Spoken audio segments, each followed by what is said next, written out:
අපි පහුගිය දින කීපෙදිම ඊටාම වැදගත් දහම් කරුණක් ඉස්මතු කරා. ඒ ගැන දීර්ඝව කතා කළා. ධර්ම අවබෝධ කිරීමේ ආසාව, නිවන අවබෝධ කිරීමේ ආසාව, එහෙම නැත්නම් ඡන්දය කියන ධර්මෙහි වැදගත්කම අපි කතා කළා. ඡන්දය සම්පූර්ණ කෙනා, ඡන්දය හොඳින් උපදවාගෙන තිබෙන කෙනා ඒකාන්තයෙන් නිවන් මඟ උපදවා නිවන් මඟ වඩලා නිවන සම්පූර්ණ කරගන්නවා. ඒ ගැන වැටහීමක් ඇති වෙන්න ඇති පහුගිය දවස්වල කතා කළ දෙයින් අද ඊටාම වැදගත් දේශනාවක්, සූත්‍ර දේශනාවක් අදත් අපි කියලා දෙනවා. මේ දේශනාවේ නම අනිච්ච සූත්‍රය. සූත්‍ර දේශනාව තියෙන්නේ අංගුත්තර නිකාය 4 පොත් වහන්සේ තුල. මේ දේශනාව භාගතුන් වහන්සේ සිදු කරන්නේ සවැත් නුවරදී. බලන්න මේ කරුණ තේරෙනවද කියලා. මෙහි විස්තර වෙනවා. මේ දේශනාවේදී මේ විදිහට භාගතුන් වහන්සේ කියලා දෙනවා.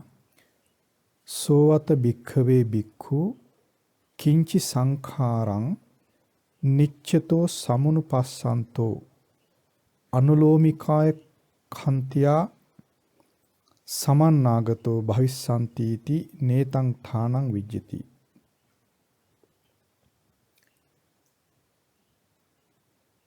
මහණෙනි,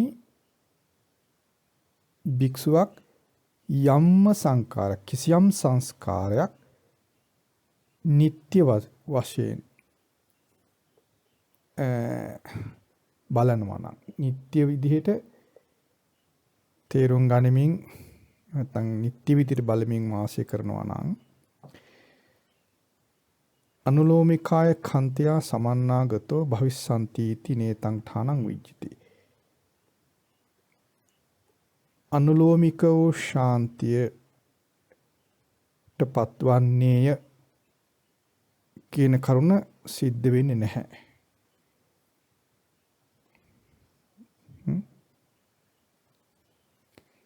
ඊළඟට කියා දෙනවා අනුලෝමිකාය කන්තියා අසමන්නාගතෝ සම්මත්ත නියාමං ඔක්කමිස්සන්තිති නේතං ඨානං විජ්ජති.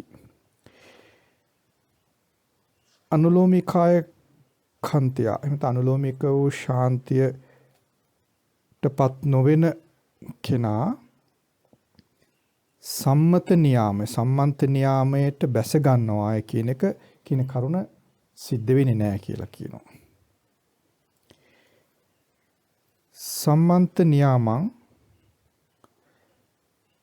අනෝක්ඛම මානෝ සෝතාපට්ටි පලං වා සකදාගාමි පලං වා අනාගාමි පලං වා අරහත් පලං වා සච්ච කරිස්සන්තිති නේතං ඨානං විජ්ජති.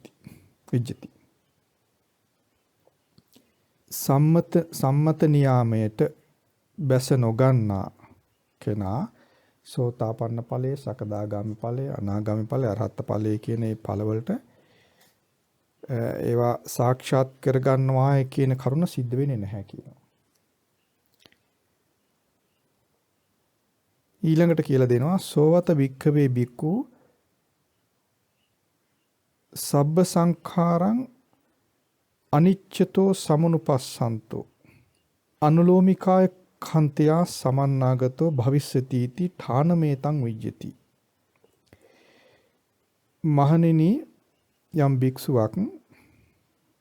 භික්ෂුව සීල සංස්කාර අනිත්‍ය විදිහට දක්මින් වාසය කරනවා නම් අනුලෝමික වූ ශාන්තියටපත් වෙනවා කියන කරුණ සිද්ධ වෙනවා. නැත්නම් අනුලෝමික ශාන්තියෙන් යුක්ත වෙනවා කියන කරුණ සිද්ධ වෙනවා. අනුලෝමිකාය කන්තියා සමන්නාගතෝ සම්මත නියාමං ඔක්කමිස්සන්ති ති ඨානමේතං විජ්ජති. අනුලෝමික වූ ශාන්තියෙන් යුක්ත වන්නා වූ කෙනා සම්මත නියාමේහි බැස ගන්නවාය කියන කරුණ සිද්ධ වෙනවා. සම්මත නියාමං ඔක්කම මානෝ සෝතාපට්ටි පලං වා සකදාගාමි පලං වා අනාගාමි පලං වා අරහත්තං වා සච්චි කරිස්සතිති ඨානමේතං විජ්ජතිති. සම්මත නියාමයට බැස ගන්නා වූ කෙනා සෝතාපන්න ඵලය වේවා සකදාගාමි ඵලය වේවා අනාගාමි ඵලය වේවා අරහත්වයට වේවා පත් වෙනවා උපදව ගන්නවා සාක්ෂාත් කරනවා කියන කරුණ සිද්ධ වෙනවා. මේ විදිහට තමයි භාගතුන් වහන්සේ මේ අනිච්ච සූත්‍රය කියන දේශනාවේදී පෙන්වලා දෙන්නේ. දැන් මේක තේරුණාද? කොහොමද තේරුම් ගත්තේ? යම් භික්ෂුවක් යම්ම සංස්කාරයක් කිසියම් සංස්කාරයක් නිත්‍ය විදියට සලකමින් වාසය කරනවා නම් ඒ භික්ෂුව අනුලෝමික වූ ශාන්තියටපත් වෙනවා. අනුලෝමික ශාන්තියෙන් යුක්ත වෙනවා කියන කරුණ සිද්ධ වෙන්නේ නැහැ කියනවා. අනුලෝමික ශාන්තියෙන් යුක්ත නොවන භික්ෂුව සම්මත නියාමේහි බැස ගන්නවා කියන කරුණ සිද්ධ වෙන්නේ නැහැ කියනවා.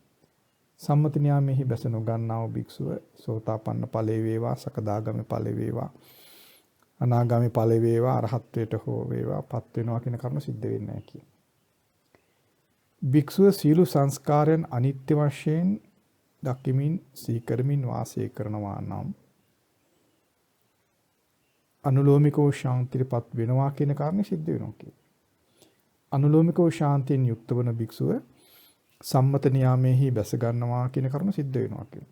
සම්මත නියාමේහි බැස ගන්නා වූ භික්ෂුව සෝතාපන්න ඵලය සකදාගාමි ඵලය සෝතාපන්න ඵලේ වේවා සකදාගාමි ඵලේ වේවා අනාගාමි ඵල වේවා අරහත්ත්වයට හෝ වේවා පත් වෙනවා කියන කරුණ සිද්ධ වෙනවා කියනවා. දැන් තේරුණාද? සෝවත භික්ඛවේ භික්ඛු කිංචි සංඛාරං යම් හෝ සංස්කාර කුමක්කරි සංස්කාරය සෝවත භික්ඛවේ කිංචි සංඛාරං නිච්චතෝ සමුනුපස්සන්තෝ භික්ෂුවක් කුමන හෝ සංස්කාරයක් නිත්‍ය වශයෙන් සිහි කරමින් ඉන්නවා. නිත්‍ය විදිහට ගන්නවා නම් සලකනවා නම් අනුලෝමිකාය කන්තියා සමන්නාගතෝ භවිස්සන්තිති නේතන්ඨානං විච්චති. අනුලෝමිකෝ ශාන්තියෙන් යුක්තව සිටිනවාය කියන එක වෙන්නේ නැහැ කියනවා.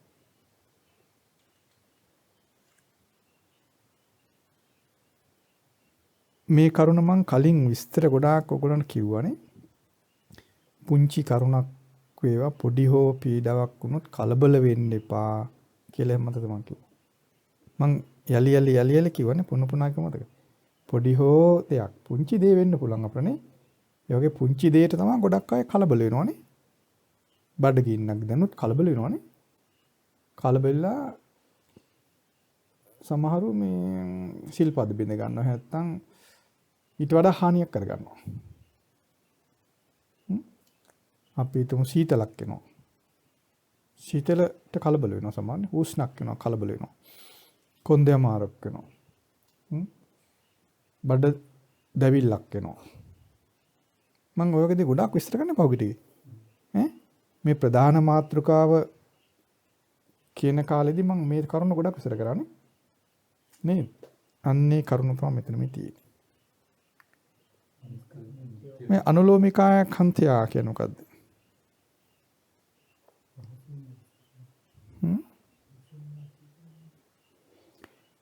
ධර්මයට අනුකූල ධර්මයට යෝග්‍ය වූ යම් ඉවසීමක් ඇද්ද? ධර්මයේ තුල අපිට මෙන්නවා ඉවසන්න කියලා යම් දේවල් නේ. අන්න ඒකටපත් වෙන්නේ නැහැ කියනවා කිසියම් කරුණක් නිත්‍ය වශයෙන් හිතනවා. යම් හෝ සංඛාරයක් නිත්‍යයි කියලා ගන්න කෙනා ධර්මයට අනුව ඉවසන්න ඕන තැන් තියෙනවනේ. ඉතින් ඉවසන්න බෑ යාට. ඉතින් දෙන්නේ නැහැ යා. ඒක නේතන්ටහනම් වෙච්චිති කියන. දැන් තේරෙනවද? කලබලයටපත් වීම නොත් කියන එක නෙමෙයි.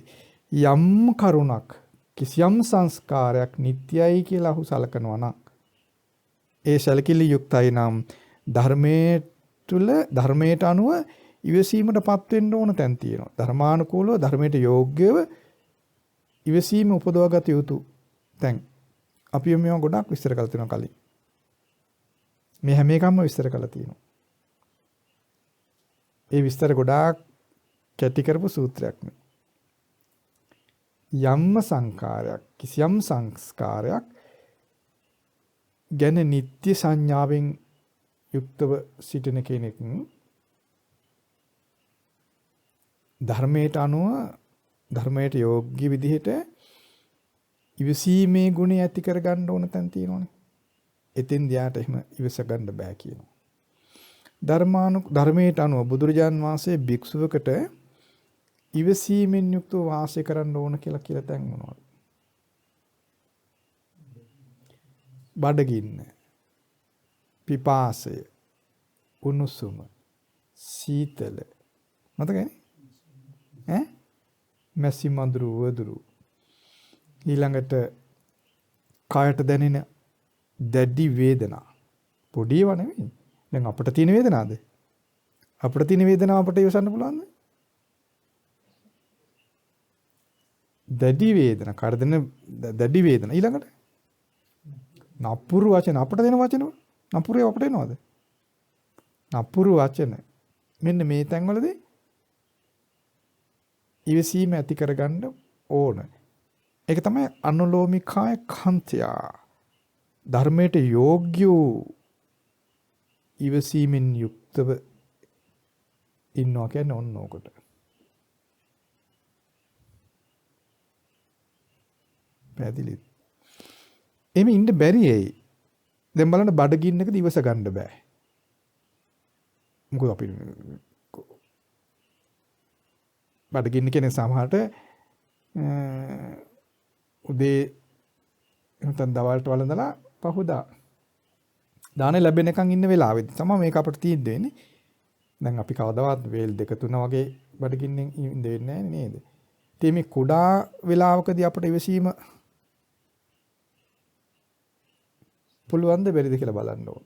ඊළඟට සීතල, උණුසුම. මැසි මඳුරුන්ගේ කරදර. කුඩා කායික අමාරුකම් හෝ වේවා අපට අමාරු වෙන්නේ. ඒතර බරපතල කායික අමාරුකමක් ආවොත්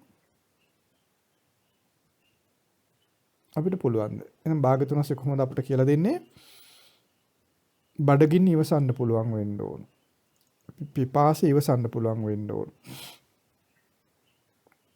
ඊළඟට උණුසුම සීතල මැසි මඳුරු බරපතල කායික වේදනාවන් නපුරු වචන මේවා ඉවසන්න පුළුවන් වෙන්න ඕන. ඒක තමයි මේ ධර්මයට අනුකූල වූ ශාන්තිය කියලා කියන්නේ. නැත්නම් අපි මේ හොඳට නිකන් හරිය ශාන්ත වගේ ඉන්නවා. එනට අර අපේ සාමාන්‍ය භාෂාවෙන් අසුරු සැනින් කේන්ති යනවා කියනනේ. හොස්සලඟින් මැස්ස යන්න බෑ කේන්ති යනවා කියලා කියන්නේ. අන් ඒ වගේ වෙන්නේ. එතන මේ අනුලෝමික වූ ශාන්තිය කියන එක නෑ. අනුලෝමික ශාන්තිය කියන්නේ ක්‍රමානුකූලව නෙවෙයි. ධර්මයට අනුව. ධර්මයට යෝග්‍ය ආකාරයේ ඉවසීම. වෙනත් ඉවසීම් අපිට තියෙන්න පුළුවන් නේ ඕන තරම්. ඒවා වැඩක් නෑ මෙතෙන්දී. ඒවා අපිට ඒවා වැඩක් නෑ. මොකද හේතුව එහෙම ධර්මයට අනුව නැතුව ඉවසීම තියෙන එක මේ ලෝකේ ඕන තරම් තියෙනවා. නේද? ඉවසන්න එපා කියනවත් තියෙනවනේ භාග්‍යතුන්සේ. මේ දැන් අපි ඉවසන්න ඕන කියනවා තමයි ඔය කුසගින්න, පිපාසය, උණුසුම සීතල, කායික බරපතල කායික අමාරුකම්, වේදනා, ඊළඟට නපුරු වචන, මැසි මඳුරු ඉවසන්න කියනවා. ඉවසන්න එපා කියලා තියෙනවනේ. ඒ මොනවාද? සිතට එන රාගය, සිතට එන ද්වේෂය නේද? ඒවා ඉවසන්න එපා කියනවනේ. ඒවා අපි විස්තර කරලා තියෙනවා ගොඩන්නේ. මතකයි? ත්‍රිසෝවත භික්ඛවේ භික්ඛු කිංචි සංඛාරං කුමන හෝ සංස්කාරයක් නිත්‍ය විදිහට සිහි කරමින් තේරුම් ගනිමින් වාසය කරනවා. නිට්ටය යන අදහසෙන් ඉන්නවා නම් කුමන හෝ සංස්කාරයක් ඔහුට මොකද වෙන්නේ? බඩගින්නක් ආපුවාම ඒක ඉවස ගන්න බැරි වෙනවා. පිපාසකම ඉවස ගන්න බැරි වෙනවා. සීතල උණුසුමක් ඉවස ගන්න බැරි වෙනවා. රළු තබා ඊට කුඩා වචනේ පවා ඉවසන්න බැරි වෙනවා. එතකොට ගොඩක් බරපතල කායික අමාරුකම් තබා පූංචි කායික අමාරුවක්වත් ඉවසන්න බැරි වෙනවා. ඒතර ඒකයි මේ කියන්නේ යම් හෝ සංස්කාරයක් නිත්‍ය විදියට සිහි කරමින් තේරුම් ගනිමින් එහෙම නැත්නම් ඒ පිළිගනිමින් ඉන්න කෙනෙක් තුළ අනුලෝමිකාය කන්තිය අනුලෝමික ශාන්තියටපත් වී සිටිනවා කියන එක සිද්ධ වෙන්නේ නැහැ. නේතං ඨානං විජිති. වෙන්නේ නැහැ. ඒ වෙනවා කියන එක සිද්ධ වෙන්නේ නැහැ කියලා. දැන් එහෙනම් ඔන්න මම පළවෙනි කාරණේ කියලා දුන්නා. දැන් කියන්නේ අනුලෝමිකාය කන්තිය අසමන්නාගතෝ සම්මත්ත නියාමං ඔක්කමිස්සන්තිති නේතං ඨානං විජිති. දැන් ඒක කියන්නේ. මොකද මේ සම්මත්ත නියාමය? සම්මන්ත නියාමය මොකද්ද? යම් වෙලාවක අපේ සිත බැස ගන්න ඕන මේ නියාමය. මොකද්ද බැස ගන්න ඕන නියාමය? ධර්මයේ කොමකටද?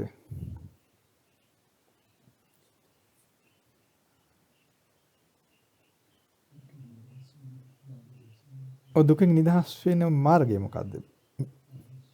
සීල පව නොකර සිටීම කුසල් උපදවගෙන නේද? එතන අපි පහුගිය දවස් ටිකේ පෙරේදා ඊයේ පෙරේදා අපි කිව්වා ශ්‍රාවකයා විසින් කළ යුතු කරුණු 4ක් නේද? ශ්‍රාවකයා විසින් කළ යුතු කරුණු 4ක් ගැන කියවන දේශනාවක් අපි කරානේ. අනුප්පන්නානං අකුසලානං ධම්මානං පහනාය. චන්දං ජනේති වායමති විරියං ආරභති චිත්තං පග්ගන්නහති පදහති. uppannānaṁ akusalaṇaṁ dhammānaṁ pahānāya චන්දං ජනේති වායමති විරියං ආරභති චිත්තං පග්ගන්නහති පදහති. ඊළඟට අනුප්පන්නානං කුසලානං ධම්මානං උප්පාදාය චන්දං ජනේති වායමති විරියං ආරභති චිත්තං පග්ගන්නහති පදහති. ඊළඟට uppannānaṁ කුසලානං ධම්මානං තිතියාය අසම්මෝසාය බිහෝභාවාය වේපුල්ලාය භාවනාය පාරිපූර්ණා චන්දං ජනේති වායමති විරියං ආරභති චිත්තං පග්ගන්නහති පදහති. ඒ ටික අපි විස්තර කරානේ. ගොඩක් විස්තර කරා. ඔන්න ඔතෙන්ද බැස ගන්න ඕන. යමෙක් සෝවහන් වෙන්න වේවා, සකදාගාමි වෙන්න වේවා, අනාගාමි වෙන්න වේවා, අරහත්ත්වයටපත් වෙන්න වේවා, ඉතින් බැස ගන්න ඕන. ඔන්න ඔය නියමයට බැස ගන්න ඕන. නූපන්න කුසල් නූපදවන්න, උපන්න කුසල් ප්‍රහාණය කරන්න, නූපන් කුසල් උපදවන්නත්, උපන් කුසල් සම්පූර්ණ කිරීමත් කියන තැනට බහින්න ඕන. එතෙන්ද සිත පිහිටන්න ඕන. අපි බඩගින්නක් එනවා කියන්නේ බඩගින්න ඉවස ගන්න බෑ. ඒ කුමක් නිසාද? ඒ බඩගින්න වගේ එකක් ඉවස ගන්න බැරි වෙන්නේ කුමක් නිසාද? කවර හෝ සංස්කාරයක් නිට්ටයයි කියන අදහස අප තුළ තියෙනවා. ඒතරේ ඒ සුදුසු තැනදී ඉවසීම කියන එක අපිට ඉපදෙන්නේ නැහැ. එතන මොකද වෙන්නේ?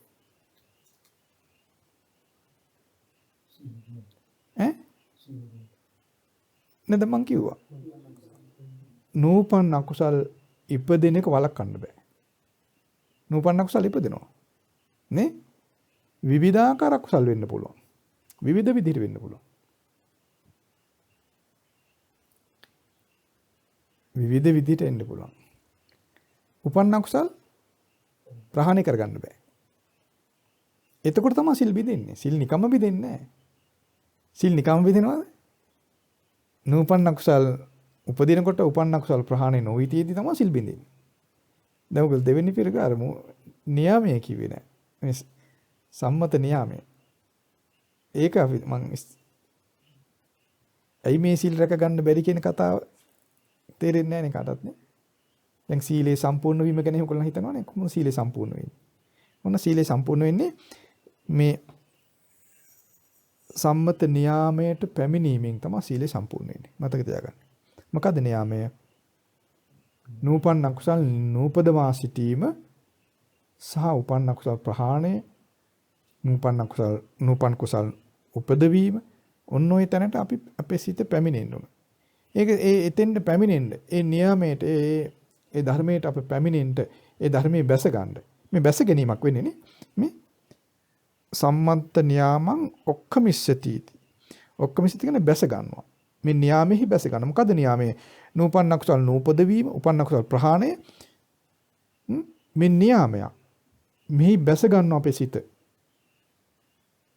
ආයෙ ගැලවෙන්න. ආයෙ ඒක පැත්තට මේ නියාමයේ බැසගත්තොත් සිත ආපසු හැරීමක් එන්නේ නැහැ. ඒක මේ බැස ගන්නවා කියලා කියන්නේ.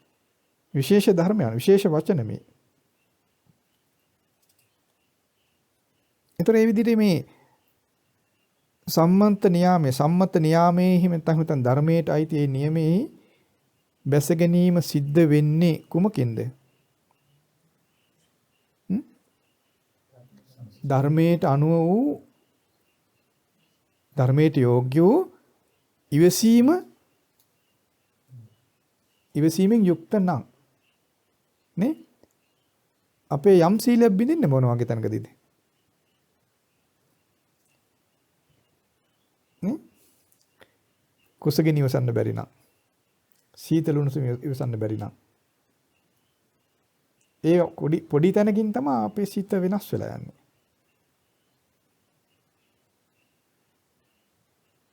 පොඩි තැනකින් වෙනස් වෙලා යනවා. පොඩි තැනකින් තමයි අපි දුර්වල තැනකට පය ගහන්නේ. බඩගිනි උහුල ගන්න බැරි කොට සුළු දෙයක් මිසු වළඳන්න හිතෙනවා. පොඩි දෙයක් අනුභව කරන්න හිතෙනවා. සීනි ටිකක් හරි කන්න නැත්තම් කියලා හිතෙනවා. සමහරට සිල් බින්දෙන්නේ නැහැ. සිල් බින්දෙන්නේ නැහැ සමහරට. මොකක්ද උනේ? නූපන් ලෝභය ඉපදුනා. උපන් ලෝභය වැඩි වුණා. සිල් බින්දලා නැහැ. මේක බලවත් වුණාම මොකද වෙන්නේ? සිල් රැකීම අපි බලාපොරොත්තු වෙන්නේ ලෝභ ද්වේෂ මොහ ප්‍රහාණයටනේ. නේද? ප්‍රහාණයට. එහෙනම් අපි මේ ධර්මයට අනුකූල වූ ශාන්තිය වෙසීම අප තුළ තියෙන්න ඕන. ඒ ධර්මයට අනුකූල වූ වෙසීම නැත්නම් නූපන් අකුසල් නූපදවනවා කියන කරුණක් සිද්ධ වෙන්නේ නැහැ. උපන් අකුසල් ප්‍රහාණය කියන එක වෙන්නේ නැහැ. නේ? මැසිමදුරු වදුරු ඉවසන්න බැරි නම් මැස්සෙක් આવොත් නූපන් අකුසලට මොකද වෙන්නේ? ඈ? එච්චර ලොකුවට හිතෙන්නේ නැහැ නේද? ඒ කියන්නේ මේක ලොකු දෙයක් වෙනවා කියලා. මඳුරෙක් එනවා. මඳුර ඇඟට වහන්න ඕනෙත් නැහැ. මඳුරගේ ශබ්දය ඇහෙනවා. නූපන් අකුසලට මොකද වෙන්නේ? ඈ? ඉපදිනවා. ඒ මොකක් නැත්තන්ද? ඉවසීම නැත්තම්. ඉවසීම නැත්තේ ඇයි? යම්ම සංස්කාරයක් නිත්‍ය විදිහට අරන් තියෙන නිසා. ගොඩක් පොඩි වගේ නේ කරුණු තේරෙන්නේ. පොඩි සියුම් නේද ඒවා. ලොකු බරපතල සිද්ධි විදිහට පේන්නේ නැහැ නේද? මధుරෙක් සද්ද කරන් එනවා. මధుරවා සද්ද කරන් එනකොටම නේද කේන්ති කෙනෙක් එන්නේ ගොඩක් අය තුල. ඈ? මధుර මරන්නෙත් නැහැ සමහරට එලවනවානේ. මරන්න හොඳ නැහැ කියලා එලවනවා.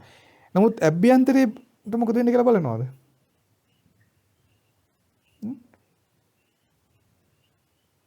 නේද? එහෙම වෙන්නේ ඇයි? යම්ම සංස්කාරයක් නිත්‍ය විදිහට අරන් තියෙන නිසා. ඒක මේ සෝවත භික්ඛවේ භික්ඛු කිංචි සංඛාරං නිච්චතෝ සමුනුපස්සන්තෝ. කිසියම් සංස්කාරයක් නිත්‍ය වශයෙන් සලකනවා නම් අරන් තියෙනවා නම් ධර්මයට අනුකූල වූ ඉවසීමෙන් යුක්ත වෙන්නේ නැහැ. ධර්මයට අනුකූල වූ ඉවසීමෙන් යුක්ත නැත්නම්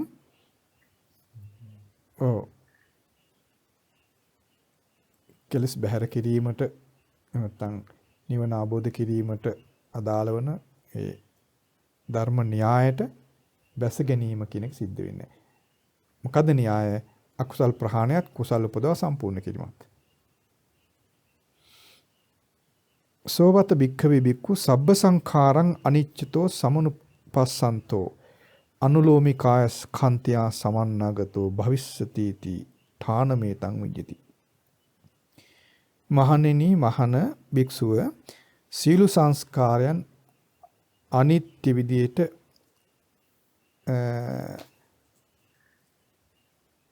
අනිත්‍ය විදියට සලකමින් වාසය කරනවා නම් අනුලෝමිකාය කන්තියා සමන්නාගතෝ භවිස්සති ති ඨානමේතං විජ්ජති. ධර්මයට අනුකූල වූ ඉවසීමෙන් යුක්තව සිටිනවා වාසය කරනවා කියන කරුණ සිද්ධ වෙනවා කියනවා. අනුලෝමිකාය කන්තියා සමන්නාගතෝ සම්මන්ත නියාමං ඔක්කමිස්සති ති ඨානමේතං විජ්ජති. අනුලෝමිකෝ ශාන්තියෙන් එහෙම නැත්නම් ධර්මයට අනුකූල වූ ඉවසීමෙන් යුක්තව සිටිනවා නම් සම්මන්ත නියාමෙහි බැස ගන්නවා කියන එක සිද්ධ වෙනවා කියන.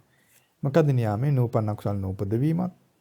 දැන් බලන්න අපි සීල සංස්කාර ධර්මයන් අනිත්‍ය විදිහට සැලකමින් වාසය කරනවා. අනිත්‍යයි කියලා තේරුම් ගනිමින් ඉන්න කෙනෙක් නම් ඊටාම කුඩා නූපන්න අකුසලයේ පවා නූපදවා ඉන්න කොට පුළුවන්. කෙනෙක් අකුසලයක් කියලා හිතන්නේ නැති ගන්නේද? මඳුරුවා කෑ ගහගෙන එනකොට මඳුරුවා ඊටා පුංචි ශබ්දයක් නේ ඇති කරන්නේ. නේද? මඳුරුවාගේ ඊටාම පුංචි ශබ්දයට කෙනෙකුට තුල කොච්චර ලොකු කිපීමක් වෙනවදනේ? නේද? එතකොට බලන්න ඕනේ මඳුරුවාට ගැහුවේ නැතත් මැරුවේ නැතත් අභ්‍යන්තරයෙන් ඒක තියෙනවද කියලා. තියෙනවනම් මොකද හේතුව? සංස්කාර කුමන හෝ සංස්කාරයක් නිත්‍ය වශයෙන් සලකමින් ඉන්නවා. ඒතර මధుරේ සද්දේ කරගෙන එනකොට එහෙම කිපෙනවා නම් මිනිස්සේ කෑ කොස්සන් ගැහුවොත් කොහොම වෙයිදනේ? කොච්චර අභ්‍යන්තර වශයෙන් නූපන්න අකුසල් ඉපදීම වෙයිදනේ? නේද? දැන් තේරුම් ගන්න අපේ සිත අනතුරු තුල තියෙනවද අනතුරින් බේරිලාද? නේද?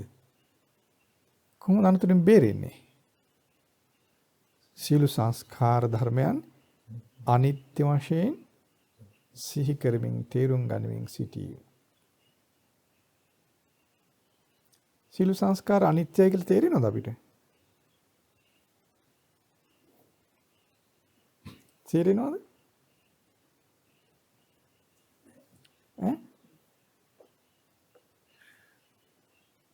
ඒකට තමයි ඕනන්නේ ශ්‍රද්ධාව. බුදුරජාන් වහන්සේ අවබෝධ කළා. අවබෝධයෙන් කියනවා මහණෙනි සීල සංස්කාර අනිත්‍යයි. තේරෙන්නේ නැත්නම් බුදුරජාන් වහන්සේ වචනේ පිළිගන්න ඕන.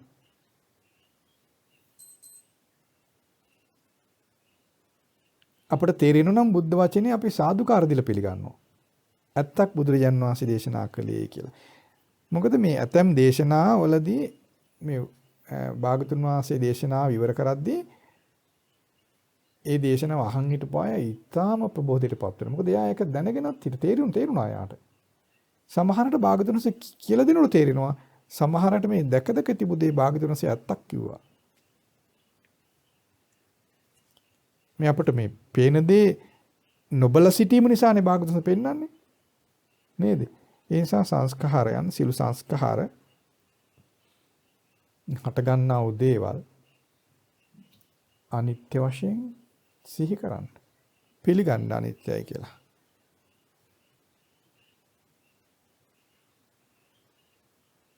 ඒක සිහි කිරීමෙන්, තේරුම් ගැනීමෙන්, ශ්‍රද්ධාවෙන් පිළිගැනීමෙන්, ශ්‍රද්ධාවෙන් පිළිගැනීම තමයි පළමු දේ. සද්ධානුසාරී කියන්නේ එයාට. ශ්‍රද්ධාවෙන් පිළිගන්න අපිට පුළුවන් වෙන්න ඕන. එහෙම නැත්නම් අපේ හිතේ අභ්‍යන්තරයේ ඒ නිත්‍ය සංඥාව කියන එක තියෙනවා. ශ්‍රද්ධාවෙන් අපි පිළිගන්න ඕන බුදුරජාන් වහන්සේ මේ සියලු සංස්කාර අනිත්‍යයි කියලා අපට පෙන්වලා තියෙනවා. ඒක සත්‍යයක්, ඒක පිළිගන්න. ඒතර අපිට ඒ ශ්‍රද්ධාවත් එක්ක සිහි කරන්න පුළුවන් සංස්කාර ධර්මයන් වල අනිත්‍ය බව. මේක මේ නිහතමානී ගුණයේ තියෙන කෙනාට බොහොම ලේසි. අරක මොකද්ද මේක මොකද්ද හිතලා බලන්නේ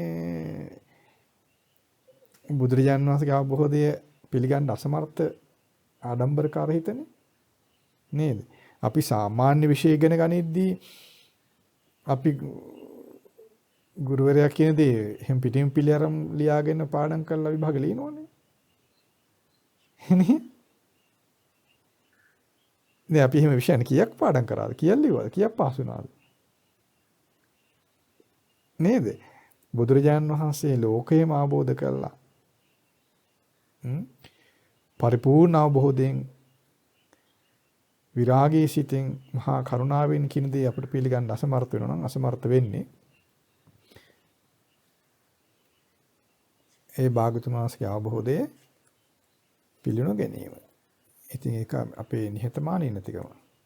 අපේ හිත මේ සාමාන්‍ය ලෝකේ ගැන පොඩි පොඩි දැනුමකින් අපේ හිතේ තියෙනෝනේ.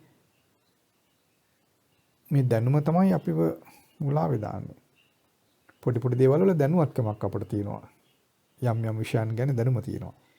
ඒකත් එක්ක බුදුරජාන් වහන්සේගේ මහා දැනුම අපිව ඒ මහා දැනුම පිළිගන්න මේ අපේ ලොකුවට දන්නවා කියලා හිතන මේ අපේ හිත කැමති වෙන්නේ. ඒකයි අපි විභාග පාස් වෙලා ඒ වයින් අපිට ආඩම්බරයක් තියෙනවා. එහෙම නැත්නම් යම් යම් පිළිගැනීමක් සමාජ පිළිගැනීමකුත් තියෙනවා අපිට. ඒවා තියෙන්නේ.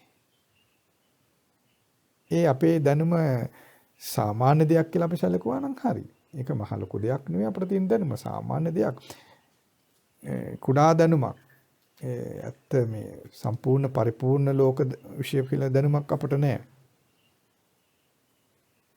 ඊටාම සරල දැනුමක් තමයි අපිට තියෙන්නේ.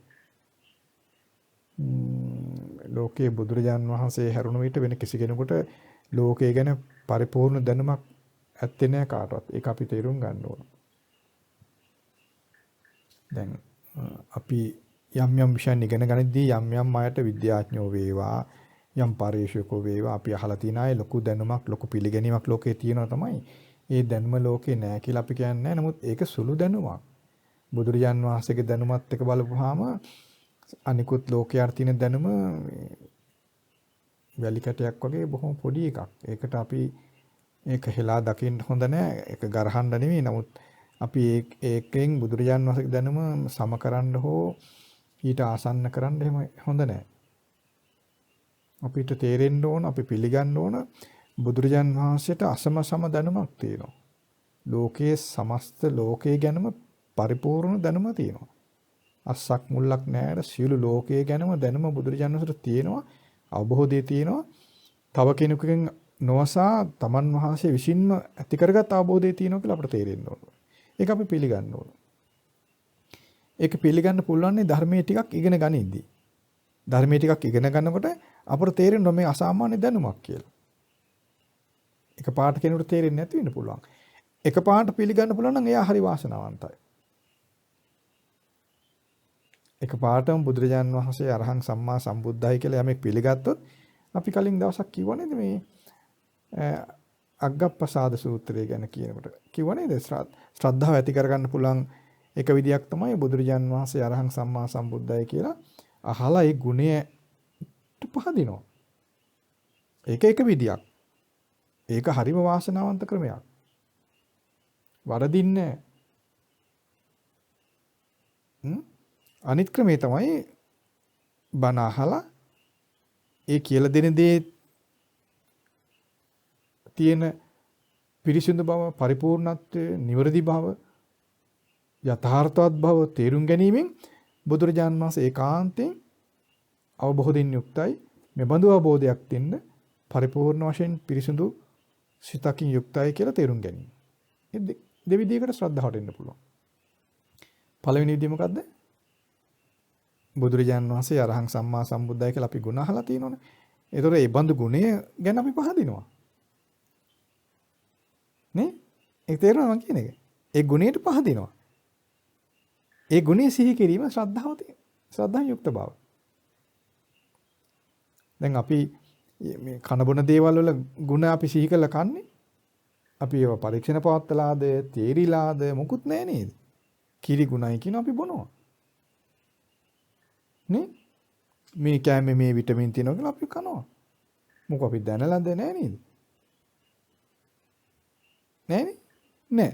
ඒ තමයි අර ඒ ගුණය ගැන අහලා විශ්වාසයෙන් පරිහරණය කිරීම. අනික් ක්‍රමයේ තමයි ඇත්තටම අපිට පුළුවන් ඕනනම් ඒක පරීක්ෂා කරලා බලන්න නේ. ඇයි මේ ප්‍රායෝගිකව අපි ලෝකේ හැම දෙයක්ම ප්‍රායෝගික කරද්දී ධර්මය ප්‍රායෝගිකව භාවිත කරන්නේ නැහැ මිනිස්සු. ඒකයි ධර්මයට එන්න බැරි. ඒක මොන හේතුවද කියලා මට තේරුම් ගන්න හරි අමාරුයි. අනිත් හැමදේම ප්‍රායෝගිකව අපි කරනවා. මිනිස්සු සත්තු පවා කරනවා. සත්තු පවා ප්‍රායෝගිකයි. මිනිස්සු ප්‍රායෝගිකයි. ධර්මයට ප්‍රායෝගික නැහැ. ඒකයි ධර්මයට එන්න බැරි. දැන් බුදුරජාන් වහන්සේ රාග ద్వේෂ මොහ දුරු කළ පිරිසුදු සිතින් වාසය කළ කෙනෙක්. කියලා අපි අහනවා. ඒතර ඒ ගුණය කොච්චර ශ්‍රේෂ්ඨයිද කියලා අපිට හිතන්න පුළුවන් නේ. ඒ ගුණය ශ්‍රේෂ්ඨයි. ඒ ශ්‍රේෂ්ඨ ගුණයෙන් යුක්ත බුදුරජාන් වහන්සේ ශ්‍රේෂ්ඨයි කියලා අපිට හිතන්න පුළුවන්. ඒ ශ්‍රද්ධාව. නේද? ඒ තමයි ශ්‍රද්ධාවෙන් අදාහ ගන්නවා කියන එක. ඊළඟට බුදුරජාන් වහන්සේ මුළු ලෝකේම පරිපූර්ණ වශයෙන් අවබෝධ කළා. අවබෝධ කළ යුතු යමක් ඇද්ද සියල්ල අවබෝධ කළා. ඒ නිසා බුදුරජාන් වහන්සේ සම්මා සම්බුද්දයි කියලා ප්‍රකාශ වෙනවා. ඉතින් අපි ඒක අහලා ඒ ගුණයට පහදිනවා නම් ඒක ශ්‍රද්ධාව. නේද? ඊළඟ ඒ විදිහට අපිට බුදුරජාන් වහන්සේගේ ගුණ නවාරහාදී ගුණ ගැන අපි අහනවා. ඒ ගුණ ඇහුවාම අපි ඒකාන්තයෙන් ගුණ ශ්‍රේෂ්ඨයි. ඒ ශ්‍රේෂ්ඨ ගුණ වලින් යුක්ත බුදුරජාන් වහන්සේ ඒකාන්තයෙන් ශ්‍රේෂ්ඨයි කියලා අපිට හිතන්න පුළුවන්. ඒක පහදින විදියක්. ඒක ශ්‍රද්ධාව ඇති කර ගන්නා වූ විදියක්. ඒ ශ්‍රද්ධාව හොඳටම ප්‍රමාණවත් සුගතියේ ඉපදෙන්න. ඒ ශ්‍රද්ධාව හොඳටම ප්‍රමාණවත් ඒකාන්තයෙන් සුගතියේ ඉපදෙන්න. ඒ ශ්‍රද්ධාවම බලවත් කරගත්තත් ඔහු දුගතියට යන්නේ නැහැ. ඒ ශ්‍රද්ධාව ඒ ආකාරයෙන් ශ්‍රද්ධාව බලවත් කරගත්තත් දුගතිය යන්නේ නැහැ. ඊළඟ විදිහ තමයි ධර්මය අහනවා. ඒ ඇසූ ධර්මයේ විමසලා බලනවා. විමසලා බලනකොට යාට තේරෙනවා මේ ධර්මයේ ඒකාන්තයෙන් යථාර්ථවාදී. ඇත්ත ඇත්තටින් පෙන්නනවා. සත්‍ය පෙන්නනවා. කාටවත් වාද කරන්න බැරි දෙයක්. ඇත්ත පෙන්නනවා. අපේ ජීවිතේ අපට හොයාගන්න බැරුව පෙනෙන්නේ නැතුව තිබුණු ඇත්ත දේ පෙන්නනවා. එදා කිව්ව දේ අදත් තියෙනවා. ඒක හැමතරම සත්‍යයි. වෙනස් වෙන්නේ නැති සත්‍යයක්. කියලා යමෙක් තේරුම් ගන්නවා ධර්මය අහලා. ඒතර ධර්මයේ තුලින් බුදුරජාන් වහන්සේ තේරුම් ගන්න කෙනා ඒ ක්‍රමයටයි. පැහැදිලිද? ඔය දෙආකාරයෙන්ම ශ්‍රද්ධාව ඇති කරගන්න පුළුවන්. ඔය දෙආකාරයෙන්ම ශ්‍රද්ධාව ඇති කරගන්න පුළුවන්. ඉතින් අපි උත්සාහ කරන්න ඕන. ඒ විදිහට ශ්‍රද්ධාවෙන් යුක්ත නම් සීල සංස්කාරයන් අනිත්‍යයි කියලා පිළිගන්න පුළුවන් නේද? පිළිගන්න පුළුවන්. ආන් ඒ විදිහට කටයුතු කරන්න. එතකොට ඔබ කොයි කාටත් සීල සංස්කාරයන් අනිත්‍යයි කියලා විමසමින් සිහි කරමින් වාසය කරන්න පුළුවන්. තේරුම් ගනිමින් වාසය කරන්න පුළුවන් ශ්‍රද්ධාව මුල් කරගෙන. ඒ විදිහට සීල සංස්කාර ධර්මයන් අනිත්‍ය විදිහට බලමින් වාසය කරනකොට යම් කලක් එනවා එකපාරට නෙමෙයි මේක ඒ විදිහට පුරුදු කරමින් ඉන්නකොට. නැත්නම් කෙනෙක් ඉතා කෙටි කලින් වෙන්න පුළුවන්. සමහර කෙනෙක් යම් කලක් ගත වෙයි. ඒ කාලේ විශාල කාලයක් නෙමෙයි මේ ජීවිතයත් එක්ක බලපුවාම. ශ්‍රද්ධාව හොඳයි නම් නොබෝ කලකින්, ඊටාම සුළු කලකින් මේක තේරුම් ගන්න පුළුවන්. මෙතන බුදුරජාණන් වහන්සේ කිව්ව දේ ඒ විදිහටම සිහි කරන්න පෙළඹෙනවා ශ්‍රද්ධාව තියෙන කෙනා. ශ්‍රද්ධාව කියන්නේ ඒ වගේ දෙයක්. ශ්‍රද්ධාව කියන්නේ බුදුරජාණන් වහන්සේගේ ගුණය අවබෝධයේ පිළිගත්තද පිළිගත් මොහොත සිට බුදුරජාන් වහන්සේ දේශනා කළ දේ සිහි කරන්න පුළුවන්. අපිට සිහි කරගන්නනේ බැරි වෙන්නේ. සිහි කරන්න බැරි වෙන්නේ මොකද මේ සිත ඒකට අකමැත්තක් තියෙන සිතේ. ඒකට සිතට හයියක් නැති කියලා. හයිය නැහැ කියලා අන්න ඒක. හයියක් නැහැ හිතට. දුබලයි. බුදුරජාන් වහන්සේගේ අවබෝධයේ පිළිගත් සැනින් ශ්‍රද්ධාවට ආපු සැනින් ඒ ශ්‍රද්ධාව අපට හයියක් බවට පත් වෙනවා. බලයක් බවට පත් වෙනවා. ඒකට තමයි ශ්‍රද්ධා බලය කියලා කියන්නේ. ශ්‍රද්ධා බලය තියෙන කෙනාට බුදුරජාන් වහන්සේ යමක්ද වදාලේ ඒක සිහි කරගන්න පුළුවන් පහසුවෙන් අමාරු නෑ. ශ්‍රද්ධා බලය කියන්නේ ඒකට. සද්ධානුසාරී කෙනා කියන්නේ ඒ ශ්‍රද්ධා බලයේ මූලික වශයෙන් ඉපදුණු කෙනා. සියලු සංස්කාරයන් අනිත්‍යයි කියලා භාගතුන් වහන්සේ පෙන්නනවා. ඒක අපි පිළිගත්තොත් සද්ධාවටපත් වෙනවා. සද්ධානුසාරී. ඒ මොහොතේ නම් අපිට සිහි කරන්න පුළුවන්.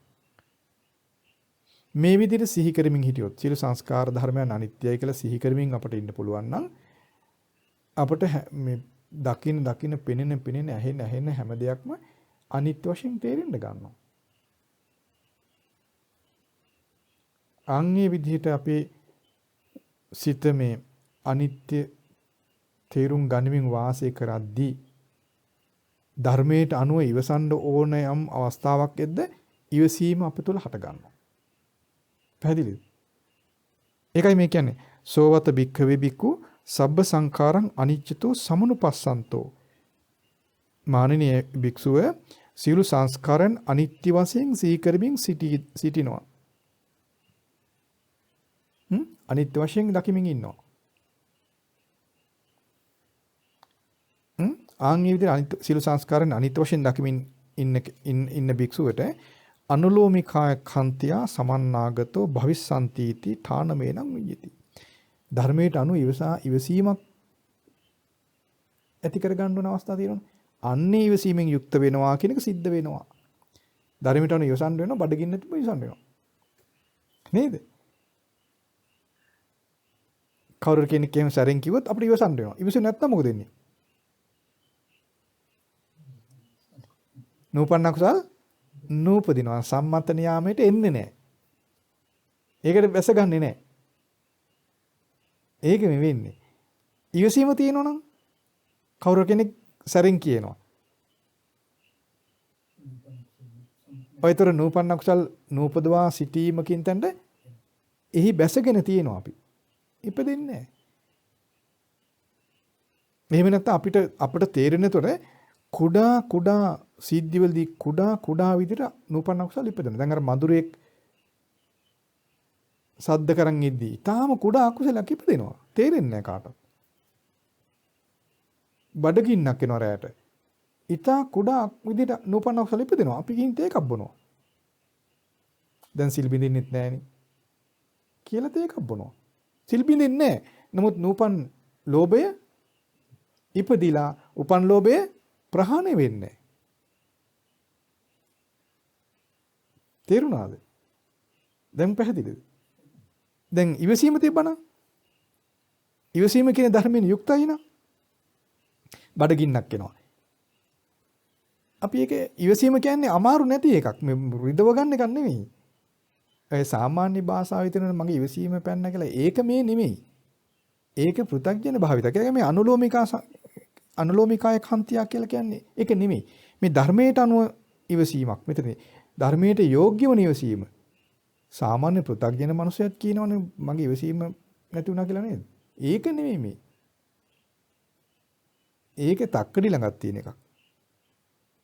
අමු මැරියොත් කියනවා මං ඉවසුවා කියලා කියනවා. නේ? ඒක නෙමෙයි මේ තියෙන්නේ. එතෙන්දිත් එයාගේ බේරීමක් එනවා තමයි. නමුත් මෙතෙන්දි තියෙන්නේ ඒක නෙමෙයි. මෙතෙන්දි තියෙන නූපන්න අකුසල් නූපදවා සිටීම කියන්නේ ඊටාම කුඩා තැනදී පවා වෙන්න ඕන. ඊටාම කුඩාවට අකුසල් ප්‍රහාණය නොවෙනවා නම් ඔහුගේ සීලය සම්පූර්ණ වීම කියන එක වෙන්නේ නැහැ. නේ? නේද? ඊටාම කුඩා තැනදී තමයි දුර්වලතාවය වැහිලා තියෙන්න ඕන. මහා වැව් බන්ට් එකක් මහා වැවක් බන්ට් එකකින් බැඳලා තියෙනවා වතුර ජලාශයක් විශාල ජලාශයක්. ඒක ආරක්ෂා කරන ඒ වේල්ල ඊටා කුඩා තැනකින් පළුදු වෙලා වතුර කාන්දු වෙනවා. එහෙම තමයි ඒක වෙන්නේ.